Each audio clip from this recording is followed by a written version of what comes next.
राष्ट्रपति की न्यायिक शक्तियां, बहुत बढ़िया। चलिए,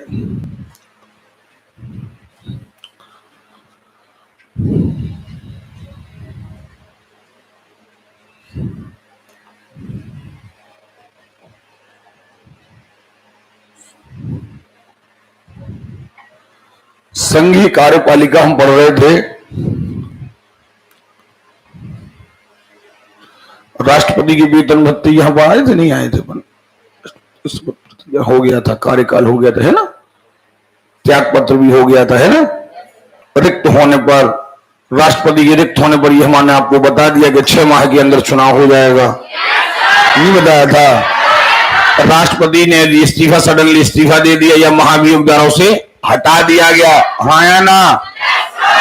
या मृत्यु हो गई तो उपराष्ट्रपति पद संभालेगा, और इसी दौरान यदि उपराष्ट्रपति ने भी इस्तीफा दे दिया तो भारत का मुख्य न्यायाधीश, भारत का मुख्य न्यायाधीश in the sense supreme court का मुख्य न्यायाधीश कौन? अरे क्लियर है? मुख्य न्यायाधीश जो है वो अपना पद संभाले, सॉरी उसका पद संभालेगा राष्ट्रपति। ठीक है, यहां तक अपन ने कर लिया था। राष्ट्रपति कार्यकाल के बारे में हमने आपको बताया था कि राष्ट्रपति का कार्यकाल वैसे तो बेसिकली 5 वर्ष का होता है, लेकिन जब तक अगले राष्ट्रपति का चुनाव ना हो जाए और वो सीट पर ना आ जाए तब तक पिछला राष्ट्रपति ही अपने उस पर सीट पर बैठेगा। अच्छा, एक बात, यदि पुराना राष्ट्रपति 2.5 साल का कार्यकाल पूरा करके मृत्यु को प्राप्त हो गया है या त्याग पत्र दे दिया है तो बचे हुए 2.5 साल के लिए चुनाव नहीं होगा। बचे हुए 2.5 साल के लिए चुनाव, उसका चुनाव पूरे 5 वर्ष के कार्यकाल के लिए होगा। समझ में आ रही बात? उसका चुनाव क्लियर है?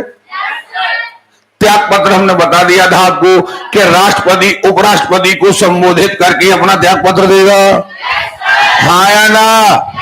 ये त्याग पत्र जरूर याद रखिएगा, राष्ट्रपति देता है उपराष्ट्रपति को, उपराष्ट्रपति देता है राष्ट्रपति, हाँ या ना। लोकसभा अध्यक्ष देता है उपाध्यक्ष को, उपाध्यक्ष देता है अध्यक्ष को। सुन रहे हो? अच्छा, एक प्रथा और है, जितने लोगों को राष्ट्रपति ने बनाया है, जैसे आपको याद हो प्रधानमंत्री को किसने बनाया? राष्ट्रपति ने। अन्य मंत्रियों को किसने बनाया? आपको हमने बताया था। सेना अध्यक्ष को किसने बनाया? राष्ट्रपति ने बताया था ना। तो जो व्यक्ति जिसको बनाता है इस्तीफा भी वही लेता है। समझ में आ रही बात? अच्छा, कई मामले हमने आपको बताए कि बनाने का अधिकार तो है लेकिन डायरेक्टली हटाने का अधिकार नहीं है, फिर उसे संसद बीच में आ जाती है, वो संसद में 2/3 बहुमत चाहिए पड़ता है। क्लियर है? चलिए, उपराष्ट्रपति का रिक्त होने पर ये पढ़ लिया अपन ने। राष्ट्रपति के वेतन एवं भत्ते, याद रखिएगा भारत के राष्ट्रपति के जो वेतन एवं भत्ते हैं ये भारत की संचित निधि से, कैसा, यानी हम कहें भारत का जो खजाना होता है, 2 प्रकार के खजाने होते हैं, एक संचित निधि, एक आकस्मिक निधि। एक संचित निधि है, तो संचित निधि से राष्ट्रपति का वेतन दिया जाता है। जब राष्ट्रपति रिटायर हो जाता है तो उसकी पेंशन दी जाती है, वेतन दिया जाता है, भत्ता दिया जाता है। सुन रहे हो? और राष्ट्रपति का वेतन, भत्ता, सारी सुविधाएं इनकम टैक्स से छूट होती है, यानी उसे किसी प्रकार का इनकम टैक्स नहीं देना पड़ता, हाँ या ना। राष्ट्रपति द्वारा प्राप्त आयकर नहीं लगता। राष्ट्रपति पर महाभियोग, सुन रहे हो? हमने आपको बताया था कि राष्ट्रपति पर महाभियोग अनुच्छेद 61, सुन रहे हो? इसमें सबसे इंपॉर्टेंट बात यह है कि राष्ट्रपति पर कभी कोई आरोप नहीं लगता, मात्र एक आरोप लगता है संविधान के अतिक्रमण का। कहेगा, यानी जब राष्ट्रपति संविधान के अनुसार काम ना करे, संविधान के अनुसार काम, फॉर एग्जाम्पल मंत्रिमंडल उसे सलाह दे परंतु मंत्रिमंडल की राष्ट्रपति सलाह ना माने, हाँ या ना, तो उस पर आरोप लगता है संविधान के अतिक्रमण का। मात्र एक आरोप ही राष्ट्रपति के ऊपर लग सकता है, अदर कोई आरोप उसके ऊपर, हाँ या ना। तब संसद में इसके विरुद्ध महाभियोग लाया जाता है। महाभियोग में मात्र 2 सदन भाग लेते हैं, लोकसभा हो, जबकि आपको याद हो कि जब इसका पद का चुनाव हो रहा था तो इसमें राज्यों की विधानसभाओं ने भी भाग लिया था। याद है कि नहीं याद है? तो इसमें दोनों चीजें भाग लेंगी। किसी भी एक सदन में ये बात उठाई जाएगी, हाँ या ना? जिस सदन में ये बात उठाई जाएगी उस सदन के 1/4 लोगों को यानी 25% लोगों को अपने हस्ताक्षर करके वो प्रश्न उठाना पड़ेगा, यानी राष्ट्रपति पर आरोप लगाना पड़ेगा। जब 1/4 लोग हस्ताक्षर करेंगे तब वो बात उठेगी, और जब बात ये उठेगी तो 14 दिन का मौका राष्ट्रपति को दिया जाएगा। अब जब 14 दिन बीत जाएंगे तब उस सदन में इस बिल को उठाया जाएगा और 2/3 बहुमत से पास कराया जाएगा। अब ये कहां जाएगा? दूसरे सदन में। दूसरा सदन इस आरोप की जांच करेगा या किसी समिति द्वारा जांच कराएगा। आरोप सही पाए जाने पर वहां पर भी 2/3 बहुमत से वो बिल पास होगा। अगर वो बिल पास हो गया दोनों सदनों में 2/3 से, तो राष्ट्रपति को उसी तिथि से पद से हटना पड़ेगा। समझ में आ रही है? अच्छा, इस दौरान जब राष्ट्रपति पर महाभियोग चल रहा हो तब ये कहा जाता है, ये प्रथा है कि राष्ट्रपति स्वयं सदन में बैठ सकता है और अपना पक्ष रख सकता है या अपना कोई प्रतिनिधि भेज करके अपना पक्ष रख सकता है। चलिए, तो ये महाभियोग हो गया, ठीक है। महाभियोग की प्रक्रिया आरोप प्रारंभ बता दिया था हमने। पारित होने के लिए बहुमत कितना चाहिए? 2/3। फिर दूसरे सदन में जाएगा, आरोपों की जांच होगी, महाभियोग प्रस्ताव, ये सब बता दिया हमने। महाभियोग में राष्ट्रपति की उपस्थिति, फिर वही बात, जब महाभियोग अभी नहीं रेगुलर पढ़ा करो यार, जब हम मौका दे पढ़ने का तब पढ़ना। राष्ट्रपति जब ये बिल चल रहा हो, विधेयक चल रहा हो, तब राष्ट्रपति सदन में उपस्थित रह सकता है, अपनी बात रख सकता है या अपने प्रतिनिधि के द्वारा बात रखवा सकता है। अब राष्ट्रपति की कितने अधिकारियों की नियुक्ति करता है? याद रखिएगा, नियुक्ति संघ के प्रधानमंत्री एवं मंत्री, हाँ या ना? याद है? इन्हें डायरेक्ट नियुक्त कर सकता है, डायरेक्ट हटा सकता है, सीधा। सुन रहे हो? क्योंकि मंत्रिमंडल व्यक्तिगत तौर पर राष्ट्रपति के प्रति उत्तरदायी हैं, वो सामूहिक रूप से लोकसभा के प्रति उत्तरदायी हैं। नंबर 2, राज्यों के राज्यपाल किसी भी व्यक्ति को उठा करके राष्ट्रपति किसी राज्य का राज्यपाल बना सकता है, हाँ या ना? और जब उसकी इच्छा हो तब उसे बर्खास्त कर सकता है। इसीलिए राज्यपाल के मामले में शब्द इस्तेमाल किया जाता है प्रसाद पर्यंत। क्या? देखिए, मंत्री का कोई कार्यकाल नहीं होता, ना 5 साल, ना 10 साल, ना 1 साल, ना 2 साल, कभी भी बन सकता है, कभी भी। इनका कार्यकाल राज्यपाल का 5 वर्ष माना गया है, लेकिन यह भी माना गया है जो राज्यपाल है 5 वर्ष से ज्यादा पद पर रह सकता है और कई बार 5 वर्ष से कम। यह है राष्ट्रपति के प्रसाद पर्यंत, हाँ या ना? एक बात और, 2 प्रकार के न्यायालय, एक राज्य का सबसे बड़ा न्यायालय कौन है? हाई कोर्ट, और पूरे भारत का सबसे बड़ा न्यायालय सुप्रीम।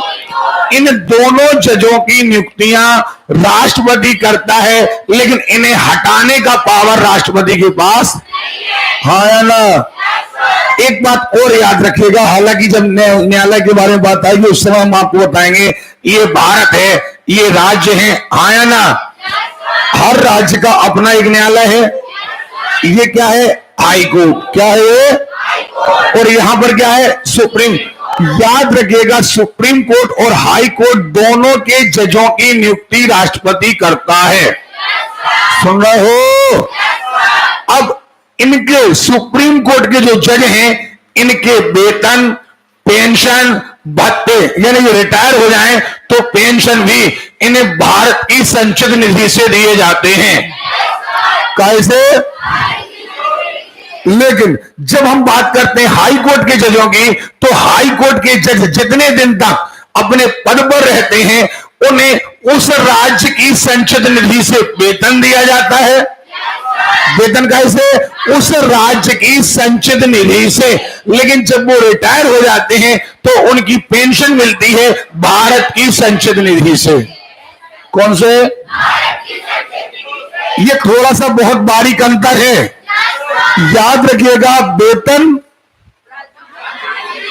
हाँ या ना, जितने कर्मचारी, जितने अधिकारी राष्ट्रीय लेवल के हैं, भारत के हैं, जैसे आपने देखा होगा अपने एसपी साहब, कलेक्टर साहब, भले आपके जिले में हैं लेकिन ये अधिकारी केंद्र के हैं।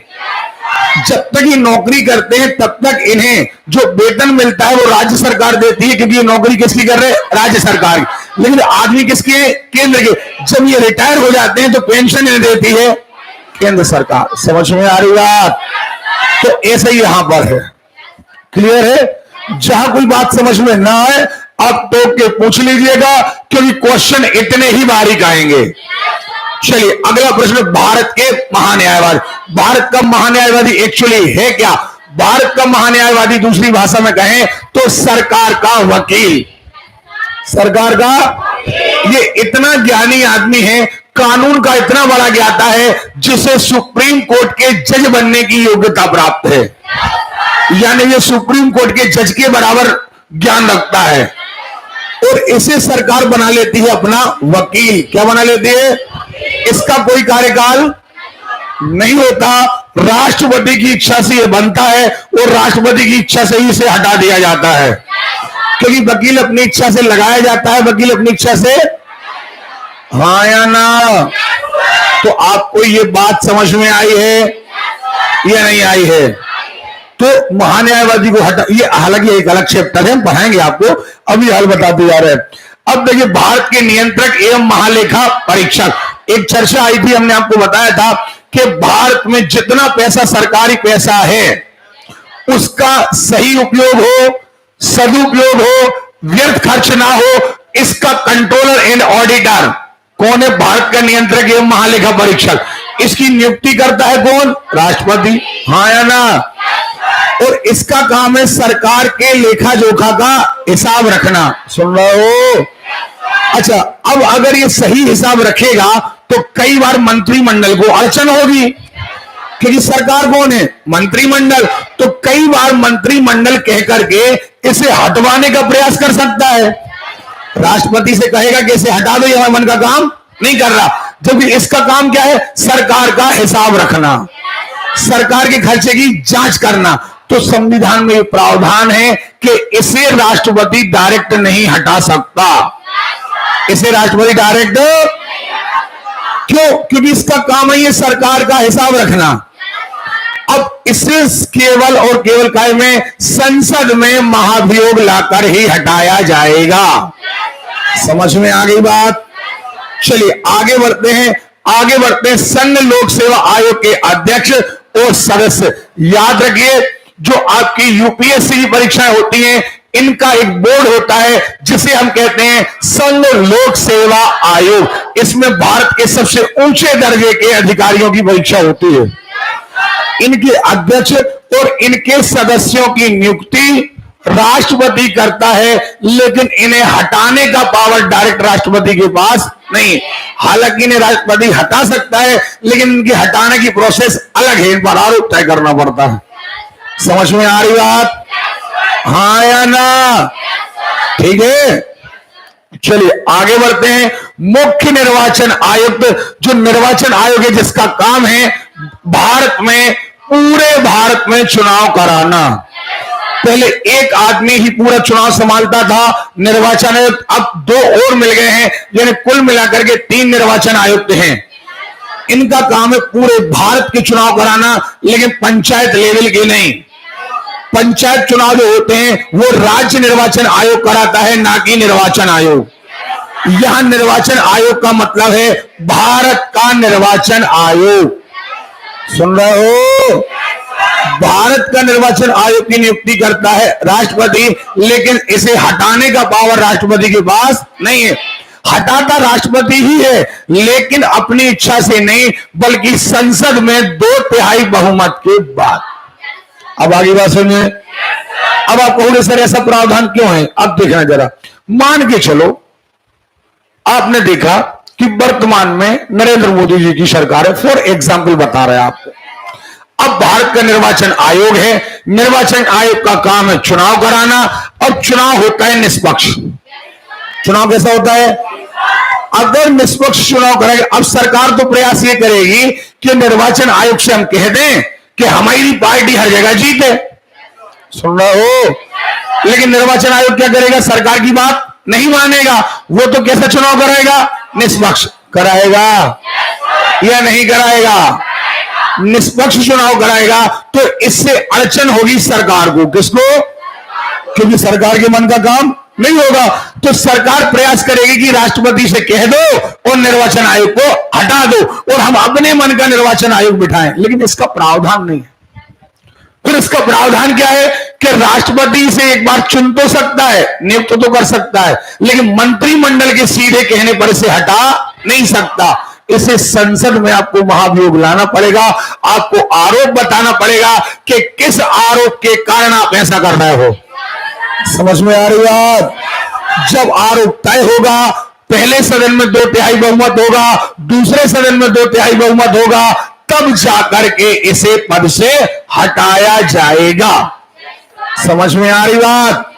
नहीं तो अगर ऐसा नहीं हो, मंत्रिमंडल की सलाह से होता तो एक बार जो गवर्नमेंट बन जाती वो ही गवर्नमेंट बनी रहती, क्योंकि ये निर्वाचन आयोग पर दबाव डाल दो। ठीक है, चलिए आगे बढ़ते हैं। राष्ट्रीय मानव अधिकार आयोग के अध्यक्ष एवं सदस्य, इनके नियुक्ति भी कौन करता है, राष्ट्रपति। अनुसूचित जाति एवं जनजाति आयोग के अध्यक्ष एवं उनके सदस्यों की नियुक्ति भी राष्ट्रपति करता है। संघ राज्य क्षेत्रों के राज्यपाल अभी बता चुके हम आपको, दिल्ली और पांडुचेरी के मुख्यमंत्री। अब दिल्ली और पांडुचेरी देखिए जरा, हमने आपको बताया केंद्र शासित प्रदेश, क्या कहा, एक बार फिर से बोलो। बाकी के केंद्र शासित प्रदेशों में विधानसभा ही नहीं है, इसलिए वो सीधे किसके अंदर में, संसद के, किसके। लेकिन 2 केंद्र शासित प्रदेश ऐसे हैं, दिल्ली और पांडुचेरी, यहां पर विधानसभाएं भी हैं, और विधानसभाएं होने के बाद भी ये केंद्र शासित प्रदेश, यानी यहां विधानसभाएं तो हैं, सुन रहे हो, लेकिन ये किसके अंडर में है, संसद के। जबकि बाकी जितने से मध्य प्रदेश की विधानसभा तो ये अपना स्वतंत्र रूप से अपनी सरकार चलाता है। तो अब किसी भी मुख्यमंत्री की नियुक्ति, मुख्यमंत्री कह रहा हूं मैं, राज्य का जो मुख्यमंत्री होता है उसकी नियुक्ति राज्यपाल करता है। कौन करता है? लेकिन 2 केंद्र शासित प्रदेश, जो केंद्र शासित प्रदेश हैं और वहां पर विधानसभाएं भी हैं, तो इनके मुख्यमंत्री की नियुक्ति राष्ट्रपति करता है। कौन करता है? यानी वहां के विधानसभा चुनाव संपन्न होते हैं तो मुख्यमंत्री की नियुक्ति करने के लिए राष्ट्रपति है, वहां का राज्यपाल या प्रशासक सीधे उसकी नियुक्ति नहीं कर सकता। बाकी जो कंप्लीट राज्य हैं उनकी नियुक्ति राज्यपाल करता है। कोई डाउट हो मन में तो बताए, जल्दी बताएं। नहीं लग रहा मन? लग रहा है? किसके बोलो बिल्कुल। वित्त आयोग, हर 5 साल में वित्त आयोग बनाया जाता है। बनाता कौन है? राष्ट्रपति। कौन बनाता है? इसका काम क्या है? हमने अर्थशास्त्र में बताया था, जो टैक्स कलेक्ट होता है वो केंद्र सरकार के पास जाता है, उस टैक्स का बंटवारा करना, कितना राज्यों को खर्चा के लिए दें, कितना केंद्र अपने पास रखे, इसका बंटवारा करता है कौन? वित्त आयोग। कौन करता है? याद रखिएगा, वित्त आयोग 2 प्रकार के होते हैं। एक वित्त आयोग होता है भारत का वित्त आयोग, जिसका काम है करों का बंटवारा करना। कैसा? केंद्र कितना रखेगा, राज्यों को कितना देगा। और एक होता है राज्य वित्त आयोग, जिसका काम है पंचायतों को पैसा देना। जो राज्य के वित्त आयोग है ना, उनका काम है हर जिले की पंचायत में कितना पैसा जाएगा वो तय करता है राज्य वित्त आयोग। कौन तय करता है? अब आगे बात समझे, चलिए। राजभाषा आयोग, राजभाषा आयोग की नियुक्ति कौन करता है? राष्ट्रपति। चलो, राष्ट्रपति को उनकी नियुक्ति करने की अनुशंसा एक समिति द्वारा की जाती है, यानी राष्ट्रपति सीधे नियुक्ति नहीं करता। इनको नियुक्त करने के लिए चाहे आप किसी भी चीज की, जैसे आप कहें उच्च न्यायालय के न्यायाधीश की नियुक्ति कर रहे हैं, सर्वोच्च न्यायालय के न्यायाधीश की, नियंत्रक, महालेखा परीक्षक, किसी की भी नियुक्ति अगर कर रहे हैं तो ये डायरेक्टली नहीं, बल्कि ये लेते सलाह। तो एक सलाह तो मंत्रिमंडल तो है ही, क्योंकि राष्ट्रपति किसकी सलाह मानने के लिए बात है? हाँ या ना? और प्रधानमंत्री, गृह मंत्री, लोकसभा में विपक्ष का नेता, लोकसभा में राज्यसभा में विपक्ष का नेता, लोकसभा का अध्यक्ष, राज्यसभा का उपसभापति। अब आप कहोगे सभापति क्यों नहीं लिया? सभापति का मतलब है उपराष्ट्रपति, और उपराष्ट्रपति मतलब एक प्रकार का राष्ट्रपति, उसका नहीं लेंगे। देखिए देखें, राष्ट्रपति की प्रसाद पर्यंत, प्रसाद पर्यंत मतलब इच्छा, जब चाहे बना दो, जब चाहे हटा दो। हाँ है ना? पहली बात मंत्री, हाँ है ना? दूसरा राज्यपाल, तीसरा महान्यायवादी। सुन रहे हो? मंत्री, राज्यपाल, महान्यायवादी, है ना? पद से राष्ट्रपति को भारत सरकार के किसी मंत्री, आयोग के अध्यक्ष एवं सदस्य, भारत के विदेशों के राजदूत, उनको जब चाहे बना सकते हैं, जब चाहे। हाँ, सेना प्रमुख और महान्यायवादी, इनको सेना का प्रमुख बनाने और सेना का प्रमुख हटाने के लिए राष्ट्रपति को महाभियोग नहीं चाहिए। ये प्रसाद पर्यंत काम करते हैं। समझ में आ रही बात? क्योंकि तीनों सेनाओं अध्यक्ष राज्यों के राज्यपाल, इन्हें कभी भी बना सकता है, कभी भी हटा सकता है। उच्च न्यायालय के प्रतिवेदन पर, हाँ अब देखो जरा, हमने आपसे कहा था एक विशेष प्रोसेस है। जो संघ लोक सेवा आयोग के अध्यक्ष हैं और सदस्य हैं, इनकी नियुक्ति कौन ने करी? मजा नहीं आ रहा यार। राष्ट्रपति ने की है। लेकिन जब इन्हें हटाने की बारी आएगी तो अब एक अलग से प्रावधान है। इन्हें हटाने के लिए संसद नहीं हटाएगी, यानी इन्हें संसद के 2/3 बहुमत से नहीं हटाया जाएगा, बल्कि इन पर आरोप तय होगा न्यायालय में। कहां? सर्वोच्च न्यायालय। अगर संघ लोक सेवा आयोग है तो सर्वोच्च न्यायालय, और अगर राज्य का है तो हाईकोर्ट। सुन रहे हो? इनमें केस लगेगा, और अगर न्यायालय में यह पाया गया कि ये दोषी पाए गए अध्यक्ष या सदस्य, सुन रहे हो, तो न्यायालय अपना निर्णय करेगा। निर्णय यानी प्रतिवेदन। प्रतिवेदन किसको देगा? राष्ट्रपति को। किसको? और इस प्रतिवेदन के आधार पर संघ लोक सेवा आयोग के सदस्य और अध्यक्ष हटाए जा सकते हैं। नहीं आ रही बात में? बात समझ में आ रही है? तो संघ लोक सेवा आयोग के सदस्य और अध्यक्ष के लिए आप डायरेक्ट नहीं हटा सकते। आप मतलब यहां मतलब है राष्ट्रपति से, और यहां पर आपको संसद का अनुमोदन भी नहीं चाहिए। संसद का अनुमोदन का मतलब है 2/3 बहुमत। सुन रहे हो? चलिए आगे बढ़े। राष्ट्रपति के चुनाव संबंधी विवाद, तो हमने आपको बताया था कि राष्ट्रपति के चुनाव संबंधी विवाद अगर उत्पन्न हो जाए, वैसे तो ऐसी प्रोसेस बनाई गई है, एक को एलिमिनेट कर दो, फिर बाकी बचे, फिर एलिमिनेट कर दो, फिर बाकी बचे। बताया था अनुपात एक संक्रमण, हाँ ना? नहीं बताया था? तो विवाद होने का प्रश्न ही नहीं है। फिर भी विवाद यदि हो जाए तो मात्र निर्णय करेगा सुप्रीम कोर्ट। कौन करेगा? और यदि सुप्रीम कोर्ट ने 1 साल बाद, 2 साल बाद पाया कि ये चुनाव गलत तरीके से हुआ था, तो राष्ट्रपति को अपना पद छोड़ना पड़ेगा। लेकिन राष्ट्रपति ने जो पहले काम किए हैं उन्हें गलत नहीं ठहराया जाएगा। कारण क्या है? क्योंकि राष्ट्रपति अपनी इच्छा से तो कोई काम किसकी इच्छा से करता है? हाँ या ना? चले, राष्ट्रपति और उपराष्ट्रपति के निर्वाचन से उत्पन्न आकांक्षाओं विवादों की जांच करता है। चलिए छोड़िए, यदि उच्च में किसी व्यक्ति की राष्ट्रपति, ये सब बता चुके हम। राष्ट्रपति की शक्तियां, सामान्य शक्तियां, अच्छा इसमें डायरेक्ट आते हैं हम। अब देखो जरा, सामान्य शक्तियां, जो चीज हम बता चुके आपको, जैसे अपन ने सीधा कहा कार्यपालक शक्तियां, तो हमने आपको कार्यपालक शक्तियों में सीधा बताया था कि राष्ट्रपति प्रधानमंत्री की नियुक्ति करता है। कैसे करता है प्रधानमंत्री की नियुक्ति? जैसे ही लोकसभा का चुनाव होकर आया, बहुमत दल के नेता को, बहुमत दल के नेता को प्रधानमंत्री बना देता है। प्रधानमंत्री जितने लोगों की लिस्ट देता है उन्हें वो मंत्री बना देता है। मंत्री 3 कैटेगरी के बनते हैं, कैबिनेट मंत्री, राज्य मंत्री, उप मंत्री। हाँ या ना? समझ में आ रही बात? लेकिन यहां एक बात ध्यान देने वाली है, याद रखिएगा, यदि बहुमत, एक कोई दल बहुमत में नहीं आया, एक कोई दल बहुमत में नहीं आया, और समय सीमा के अंदर 2 दलों ने आपस में मिलकर के एक दल नहीं बनाया और राष्ट्रपति को सूचित नहीं किया, तो ऐसी स्थिति में राष्ट्रपति स्वयं अपने विवेक से प्रधानमंत्री की नियुक्ति कर देगा। लेकिन दिक्कत यह है कि राष्ट्रपति ऐसा आमतौर पर करता क्यों नहीं है। अगर उसने ऐसा कर भी दिया और कल बाकी दलों ने उस प्रधानमंत्री का विरोध कर दिया और अविश्वास प्रस्ताव ला दिया तो दूसरे दिन ही प्रधानमंत्री खत्म। समझ में आ रही बात? इसलिए आमतौर पर राष्ट्रपति ऐसा करता नहीं। सुन रहे हो? इसीलिए उस व्यक्ति को जिसे लोकसभा का समर्थन प्राप्त हो उसी को राष्ट्रपति प्रधानमंत्री नियुक्त करता है ताकि अविश्वास प्रस्ताव की संभावना कम हो। समझ में आ रही बात? और सभी कार्य उसी के नाम से होते हैं। राष्ट्रपति की सहायता करने के लिए एक मंत्री परिषद होगी। क्या होगी? दो नाम आते हैं, मंत्री परिषद और मंत्रिमंडल।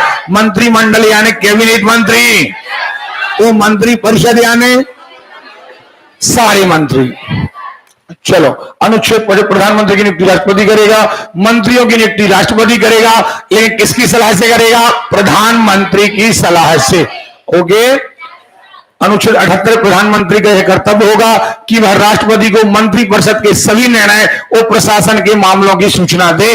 प्रधानमंत्री क्या करेगा? जितनी मीटिंगें लेगा उनमें जितने निर्णय हुए तो प्रधानमंत्री सीधे किसको सूचना देगा? राष्ट्रपति। सुन रहे हो? चलिए, कोई प्रश्न आने पर तत्काल पूछें आप। राष्ट्रपति की विधायी शक्तियां, विधायी यानी विधान, विधान यानी कानून, कानून से संबंधित शक्तियां। अब आपको कानून से संबंधित शक्तियां पता है? क्या पता है?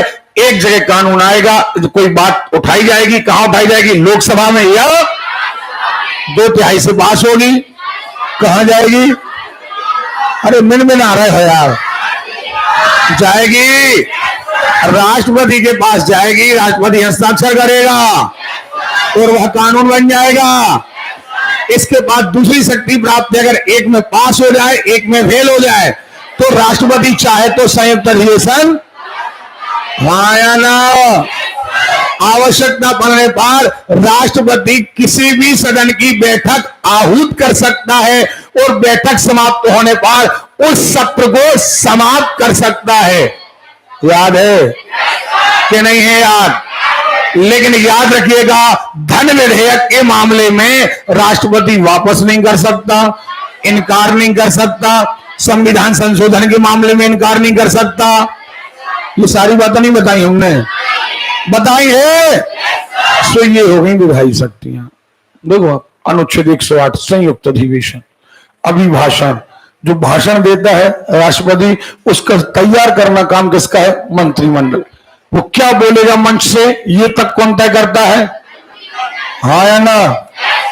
याद रखिएगा, लोकसभा जब पहली बार चुनकर आती है तो पहला भाषण राष्ट्रपति देता है। साक्षी नाम है, नाम दो, खड़ी हो, नीलारी, ईमानदारी से बताना, सच बताना, झूठ नहीं। नीलारी, खड़ी हो, हाँ बिल्कुल सच बताओ। क्या? थोड़ा तेज बोला करो, स्टूडेंट हो यार। ऐसे आओ आगे, इधर आ जाओ, इधर तक मैं बता दूं। तबीयत खराब हो रही, बता दिया करो मैडम पहले। तबीयत खराब हो रही तो ऑफिस में जाके बैठ जाओ, वहां हवा में जाके बैठ जाओ, ठीक है?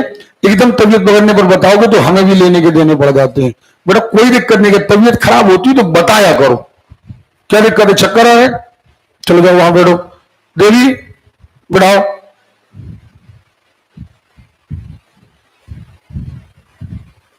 वहां हवा में बैठो।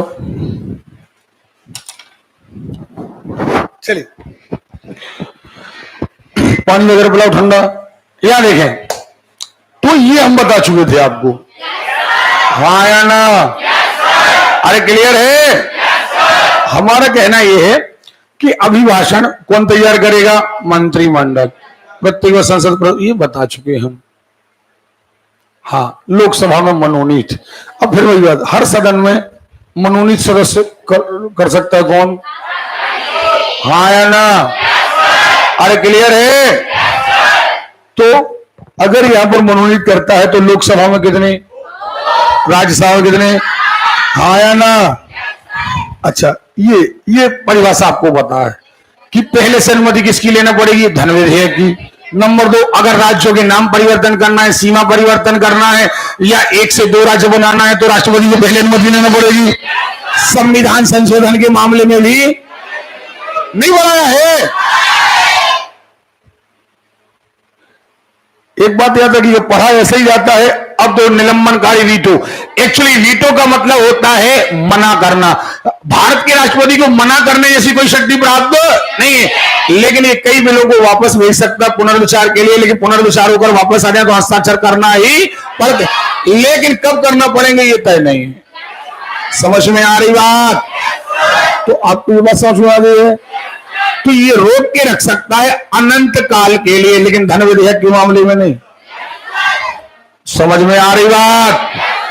चलो, धन विधेयक बढ़ा चुके यार, खूब वीटो पावर बता चुके हैं। हाँ, राष्ट्रपति का अध्यादेश याद है आपको? जब संसद सत्र में ना हो, जब संसद सत्र में और अचानक से किसी कानून की आवश्यकता आ जाए तो राष्ट्रपति अचानक से एक कानून बनाकर भेज सकता है और अपने हस्ताक्षर कर सकता है। ये कानून कहलाएगा और इसकी मान्यता उतनी ही होगी जितनी संविधान की है। फिर वही बात, लेकिन ऐसा कोई अध्यादेश नहीं होगा जिससे मौलिक अधिकारों का हनन हो, यह संविधान की मूल भावना को ठेस पहुंचे, ऐसा कोई अध्यादेश नहीं आएगा। अगर जरूरत पड़ी अध्यादेश आएगा, कब तक के लिए रहेगा? जब तक सदन ना लग जाए। जैसे ही सदन लगेगा, सदन लगने के 6 सप्ताह माने 1.5 महीने के अंदर उसे किसी भी सदन को उठाना पड़ेगा। अगर सदन उठाएगा, 2/3 से पास करेगा, दूसरे में जाएगा, 2/3 से पास होगा, ऊपर जाएगा, राष्ट्रपति तो पहले ही हस्ताक्षर कर चुका। लेकिन यदि इनने एक ने पास कर दिया, एक ने खारिज, तो वो खारिज हो जाएगा। राष्ट्रपति चाहे तो संयुक्त अधिवेशन बुला सकता है, लेकिन अगर इन दोनों ने चर्चा ही नहीं उठाई, इन दोनों ने हाँ या ना, तो ऑटोमेटिकली 6 सप्ताह बाद खारिज। अब 6 सप्ताह कब से गिने जाएंगे? जो सदन बाद में लगा उसकी डेट से 6 सप्ताह इन द सेंस 1.5 महीने। तो ये अध्यादेश के बारे में, अध्यादेश